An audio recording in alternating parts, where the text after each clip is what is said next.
नमस्कार, जय हिंद दोस्तों। आपके अपने चैनल श्री जनशिखर क्लासेस में आपका हार्दिक स्वागत है। बिहार के शिक्षक भर्ती परीक्षा में आज तक जितने भी क्वेश्चन पूछे गए हैं सबका ऑनलाइनर के रूप में हम डिस्कस कर रहे थे। आज भूगोल का पार्ट 5 हमारा है। ज़्यादा से ज़्यादा आप लोग लिंक को शेयर करिए। आज का हमारा टॉपिक है कृषि एवं पशुपालन। कृषि एवं पशुपालन से संबंधित जितने भी क्वेश्चन बीपीएससी टीआरई के एग्जाम में पूछे गए हैं एक एक करके हम उसके बारे में डिस्कस करेंगे। चलिए, पहला क्वेश्चन है, नदी में उगाई जाने वाली फसल वह कौन सी फसल है जो नदी में उगाई जाती है? तो आपको बताना है सिंघाड़ा, कमल और मखाना। मखाना के उत्पादन के लिए बिहार बहुत फेमस है। ठीक है, नदी में उगाई जाने वाली फसलें कौन सी हैं? सिंघाड़ा, कमल और मखाना। अगला क्वेश्चन हम देखते हैं, पोमोलॉजी अध्ययन किया जाता है, अर्थात पोमोलॉजी किसका अध्ययन है? अर्थात आप बताएंगे कि पोमोलॉजी अर्थात फलों का अध्ययन पोमोलॉजी कहलाता है। ठीक है, अगला क्वेश्चन देखते हैं, मोटा अनाज को चमत्कारिक अनाज और भविष्य की फसल कहा जाता है। मिलेट्स मतलब मोटा अनाज और को चमत्कारी अनाज और भविष्य की फसल कहा जाता है। क्यों कहा जाता है इसके बारे में पूछा है। या प्रोटीन मतलब मोटा अनाज में क्या प्रोटीन, फाइबर, विटामिन और खनिज जैसे पोषक तत्वों से भरपूर होता है और सूखा, सहिष्णु, कम पानी और कीटनाशकों की आवश्यकता, पर्यावरण के अनुकूल, गेहूं और धान के मुकाबले कैल्शियम और आयरन की मात्रा अधिक। यह क्वेश्चन जो था इसमें एक से अधिक ऑप्शन सही था, इसलिए इसमें इतना बड़ा लिखा गया है। ठीक है, नेक्स्ट क्वेश्चन देखते हैं, जायद की फसल है। पूछ रहा है कि कौन सी फसल है जो जायद की फसल है? तो आपको बताना है मूंग, उड़द और तरबूज। ये हमारी क्या है? जायद की फसलें। अब बताना है खरीफ की फसल और रबी की फसल। खरीफ की फसल कब बोई जाती है? ग्रीष्म ऋतु में खरीफ की फसल बोई जाती है और रबी की फसल जो होती है वो हमारा क्या शीत ऋतु में बोई जाती है। ठीक है, अगला क्वेश्चन देखते हैं, मोटा अनाज, भारत मोटा अनाज का सबसे बड़ा उत्पादक है, वह कौन सा राज्य है जो मोटा अनाज का सर्वाधिक उत्पादन करता है? तो हमारा राजस्थान। राजस्थान एक ऐसा राज्य है जो मोटा अनाज का सर्वाधिक उत्पादन करता है। अगला क्वेश्चन देखते हैं, प्रमाणिक पोषक इकाई है। पूछ रहा है प्रमाणिक पोषक इकाई का मापन है, तो आप बताएंगे कि भूमि की वहन क्षमता। क्या? भूमि की वहन क्षमता। अगला क्वेश्चन देखते हैं, उड़ीसा का स्थानांतरितशील कृषि है। उड़ीसा की स्थानांतरितशील कृषि कौन है? तो आप बताएंगे पोंडू। ठीक है, अगला क्वेश्चन देखते हैं, मध्य प्रदेश का लगभग कितना प्रतिशत क्षेत्रफल कृषि योग्य है? अर्थात पूछ रहा है मध्य प्रदेश राज्य का कितना प्रतिशत क्षेत्रफल कृषि योग्य है? तो आप बताएंगे 50% ऐसी भूभाग है जहाँ पे मध्य प्रदेश में पूरा कृषि योग्य भूभाग है। ठीक है, अगला क्वेश्चन देखते हैं, बूढ़ी गंडक तथा कोसी दोआब के मुख्य कृषि फसलें कौन सी हैं? बूढ़ी गंडक नदी और कोसी दोआब के मध्य जो मुख्य कृषि फसलें हैं कौन सी हैं? आपको पता ही होगा कि दोआब वो ऐसा क्षेत्र होता है, दो नदियों के बीच का क्षेत्र बहुत उपजाऊ होता है। ठीक है, दोआब बहुत उपजाऊ होता है, उसमें कौन सा? चावल, गेहूं और मक्का के लिए फेमस है। चलिए अगला क्वेश्चन देखते हैं, भारत में कपास उत्पादन में अग्रणी राज्य है, कह रहा है वह कौन सा राज्य है जो कपास उत्पादन में अग्रणी है? तो आपको बताना है गुजरात। गुजरात राज्य ऐसा राज्य है जो कपास उत्पादन में अग्रणी है। चलिए अगला क्वेश्चन देखते हैं, भारत में अधिकतम मात्रा में दूध उत्पादित करने वाला राज्य। ये देखिए आंकड़ा जो होता है हरदम चेंज होता रहता है। ठीक है, तो इसको आप लोग याद नहीं करेंगे, ये चेंज होता रहता है। ठीक है, जब क्वेश्चन पूछा गया था 2012 में तब उसका आंकड़ा उत्तर प्रदेश था। ठीक है, अगला क्वेश्चन देखते हैं, भारत में अधिकतर खाया जाने वाला खाद्यान्न कौन सा है? ध्यान दीजिएगा आप लोग, अधिकतर खाया जाने वाला खाद्यान्न क्या है? बहुत लोग कंफ्यूज होते हैं कि चावल है या गेहूँ, तो आपको बताना है कि चावल। सर्वाधिक खाए जाने वाला खाद्यान्न हमारे भारत में कौन सा है? तो चावल। वर्जीनिया तंबाकू के उत्पादन में एकाधिकार प्राप्त है, वह कौन सा है? तो आप बताएंगे वर्जीनिया तंबाकू के उत्पादन में एकाधिकार किस राज्य को प्राप्त है? तो यह हमारे आंध्र प्रदेश। ठीक है, पूर्वी तट, हमारे भारत के पूर्वी तट पर स्थित आंध्र प्रदेश जो वर्जीनिया तंबाकू के उत्पादन में एकाधिकार प्राप्त है। ठीक है, भारत में जूट का सबसे बड़ा उत्पादक प्रदेश है, अर्थात जूट का वेरी इंपॉर्टेंट क्वेश्चन है दोस्तों, इसको मैं अंडरलाइन कर देता हूँ। जूट के उत्पादन के लिए सबसे ज़्यादा फेमस राज्य कौन सा है? तो आप बताएंगे पश्चिम बंगाल।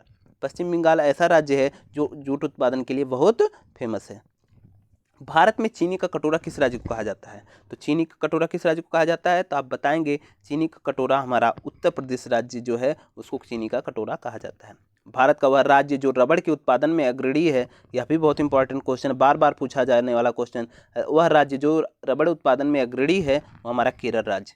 केरल राज्य एकमात्र ऐसा राज्य है जो क्या होता है? अग्रणी उत्पादन है, किसके लिए? रबड़ के लिए। ठीक है, भारत में एकमात्र राज्य जो केसर का उत्पादन करता है, तो ये सबको ही पता होगा एकमात्र राज्य केसर का उत्पादन कौन करता है? तो आप जान रहे हैं कि जम्मू कश्मीर। जम्मू कश्मीर एक ऐसा राज्य है जो केसर के उत्पादन के लिए बहुत फेमस है।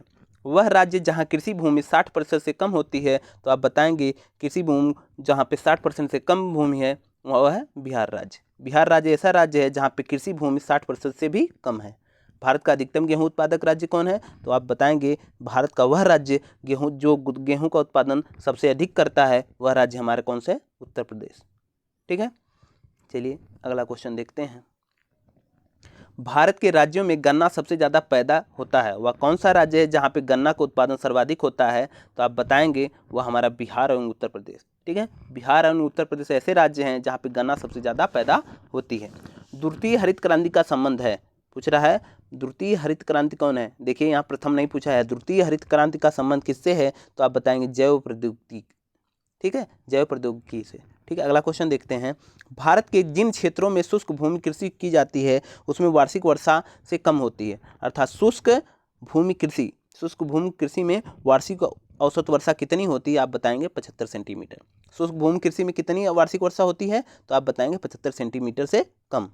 अगला क्वेश्चन देखते हैं। भारत अपनी आवश्यकता से अधिक उत्पादन करता है, अर्थात भारत जो है आवश्यकता से अधिक किसका उत्पादन करता है, तो आप बताएंगे चाय का, अर्थात यह चाय का सर्वाधिक उत्पादन करता है, इसलिए यह भारत जो है चाय का निर्यात भी सर्वाधिक करता है।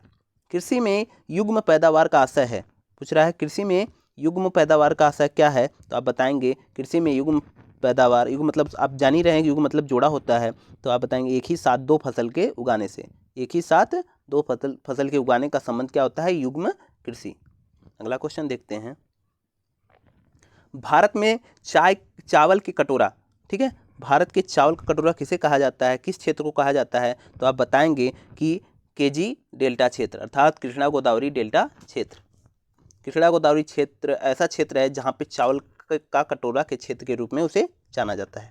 ठीक है, भारत का एक प्रमुख कपास उत्पादक क्षेत्र, एक प्रमुख कपास उत्पादन क्षेत्र कौन सा है, तो आप बताएंगे दक्कन ट्रैप। दक्कन ट्रैप एक ऐसा क्षेत्र है जो कपास उत्पादन के लिए बहुत फेमस है। भदई, अगहनी एवं गरमा कृषि से संबंधित है। अच्छा, ये पूछ रहा है कि मतलब मक्का जो है किसके लिए, किस कृषि क्षेत्र से संबंधित है, तो आप बताएंगे मक्का जो है भदई, अगहनी एवं गरमा, ये कृषि क्षेत्र किससे संबंधित है, तो आप बताएंगे मक्का से। ठीक है, हरित क्रांति के कारण के उत्पादन में सर्वाधिक वृद्धि हुई है, अर्थात हरित क्रांति से किस फसल की सर्वाधिक उत्पादन में वृद्धि हुई है, तो आप बताएंगे ये गेहूँ। ठीक है, अब हम देखेंगे मानव प्रजातियाँ। ठीक है, मानव प्रजातियाँ से शिक्षक भर्ती में जितने भी प्रश्न पूछे गए हैं हम एक एक करके देखेंगे। चलिए, भरमौर जनजाति क्षेत्र स्थित है, पूछ रहा है भरमौर जनजाति क्षेत्र कहाँ स्थित है, तो आप बताएंगे भरमौर जनजाति क्षेत्र हमारा हिमाचल प्रदेश में स्थित है, अर्थात भरमौर जनजाति क्षेत्र का हिस्सा है तो हमारा हिमाचल प्रदेश। ठीक है, तमिलनाडु की नीलगिरी व उटकमंड पहाड़ियों के निवास करने वाली जाति है, वह कौन सी जनजाति है। ठीक है, वह कौन सी जनजाति है जो तमिलनाडु के नीलगिरी व उटकमंड पहाड़ियों में निवास करती है, तो आप बताएंगे टोडा। टोडा ऐसी जनजाति है जो तमिलनाडु के नीलगिरी और उटकमंड पहाड़ियों में निवास करती है। चलिए, ये आप जो मिलान वाला क्वेश्चन बहुत ज़्यादा इंपॉर्टेंट होता है दोस्तों, आपको एक एक याद रहना चाहिए। जैसे भोटिया जनजाति कहाँ पाई जाती है, तो आप बताएंगे उत्तराखंड में। कहाँ पाई जाती है, उत्तराखंड में। अब पूछा गुज्जर जनजाति जम्मू कश्मीर में, गद्दी हिमाचल प्रदेश में, डाफला अरुणाचल प्रदेश में। ठीक है, न्यूनतम अनुसूचित जनजाति पाई जाती है, पूछ रहा हूँ अनुसूचित जाति सर्वाधिक नहीं सबसे कम कहाँ पाई जाती है, तो आप बताएंगे न्यूनतम अनुसूचित जनजाति अर्थात एसटी कहाँ पाई जाती है, तो आप बताएंगे वह गोवा राज्य में। ठीक है, टोडा जनजाति निवास करती है, तो अभी आप पीछे देखे हैं टोडा जनजाति जो होता है नीलगिरी पहाड़ी के क्षेत्र में तमिलनाडु में निवास करती है। ठीक है, भारत में द्रविड़ियन प्रजाति मुख्य संकेंद्रित है, तो आप बताएंगे कि द्रविड़ियन प्रजाति कहाँ पे संकेंद्रित है, अर्थात कहाँ पे सर्वाधिक स्थित है, तो आप बताएंगे दक्षिण भारत में।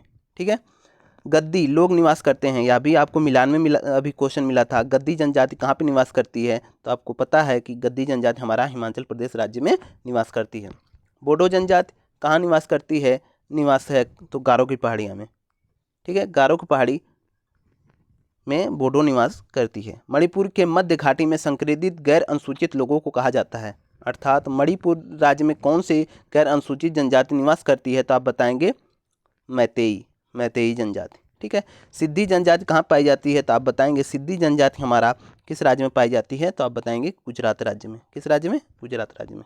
ठीक है, अब हमारा विविध आ गया, अर्थात भूगोल, भारत का भूगोल हमारा अब इसी विविध के बाद समाप्त हो जाएगा। तो वर्ल्ड जियोग्राफी हम लोग कल से देखेंगे, ठीक है। चलिए ज़्यादा से ज़्यादा आप लोग वीडियो को शेयर करिए। भारत में शुष्क बिंदु बस्ती मिलती है, तो आप बताएंगे भारत में शुष्क बिंदु बस्ती कहाँ पे मिलती है, तो आप बताएंगे कि यह बाढ़ क्षेत्रों में मिलती है। कहाँ मिलती है? बाढ़ क्षेत्रों में। भारत का स्थलाकृति मानचित्र संगठन द्वारा बनाया गया है। पूछ रहा है भारत का स्थलाकृति मानचित्र संगठन किसके द्वारा बनाया गया है, तो आप बताएंगे भारतीय सर्वेक्षण विभाग के द्वारा।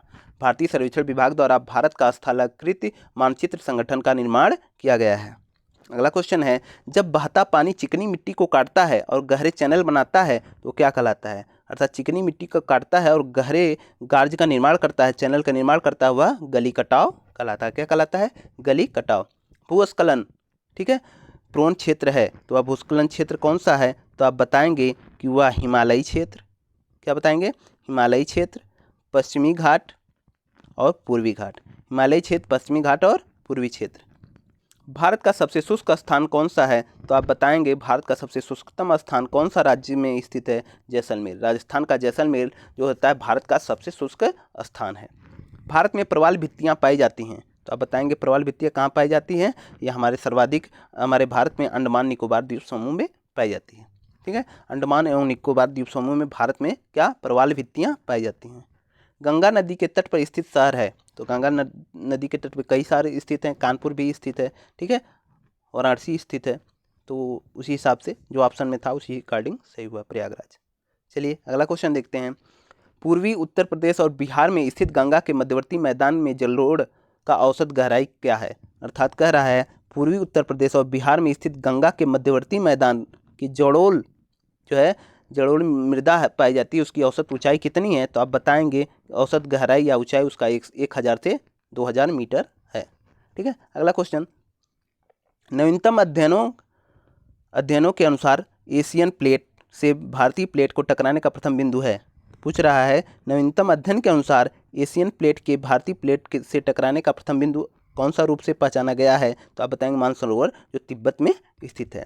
एक द्वीप नहीं है, ये ऑप्शन के अकॉर्डिंग था, वह कौन सा है जो द्वीप नहीं है, तो नवी मुंबई का उड़ान, ठीक है। जुड़वा नगर के नाम से कौन सा शहर जाना जाता है, तो सिकंदराबाद और हैदराबाद को जुड़वा नगर के रूप में जाना जाता है। वह कौन से राज्य हैं? हैदराबाद और सिकंदराबाद जो जुड़वा नगर के नाम से फेमस हैं। एक प्रवाल द्वीप है, पूछ रहा है एक प्रवाल द्वीप है, कौन सा द्वीप है जो प्रवाल द्वीप है, तो आप बताएंगे लक्षद्वीप। लक्षद्वीप क्या है? एक प्रवाल द्वीप, अर्थात लक्षद्वीप जो होता है वो प्रवाल से घिरा हुआ है। प्रवाल मतलब क्या? एक जीव होते हैं, ठीक है।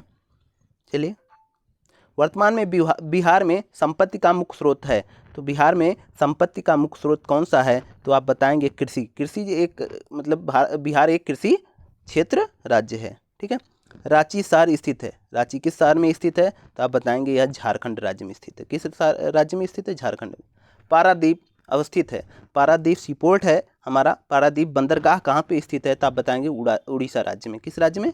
उड़ीसा राज्य में। भारत की सिलिकॉन घाटी अर्थात सिलिकॉन वैली किसे जाना जाता है, तो बेंगलोर शहर है जिसे भारत का सिलिकॉन वैली कहा जाता है।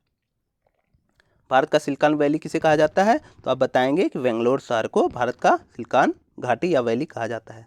रामेश्वरम स्थित है, बहुत इंपॉर्टेंट क्वेश्चन है दोस्तों।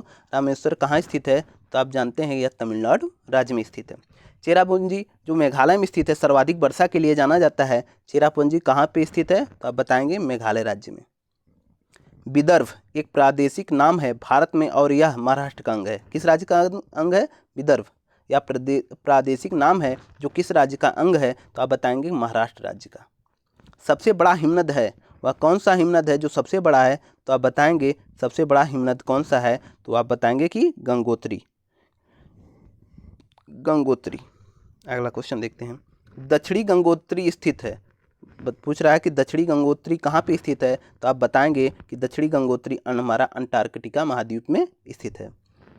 आज का दोस्तों हमारा वीडियो यहीं पे समाप्त होता है। मैं नहीं चाहता हूँ, आज का वीडियो हमारा छोटा है, लेकिन मैं नहीं चाहता हूँ कि अगला टॉपिक इसी वीडियो से स्टार्ट हो। अगला टॉपिक एक नए शुरुआत के साथ स्टार्ट करेंगे। हम लोग कल विश्व का भूगोल पढ़ेंगे, ठीक है। चलिए लिंक को ज़्यादा से ज़्यादा आप लोग शेयर करिए। धन्यवाद।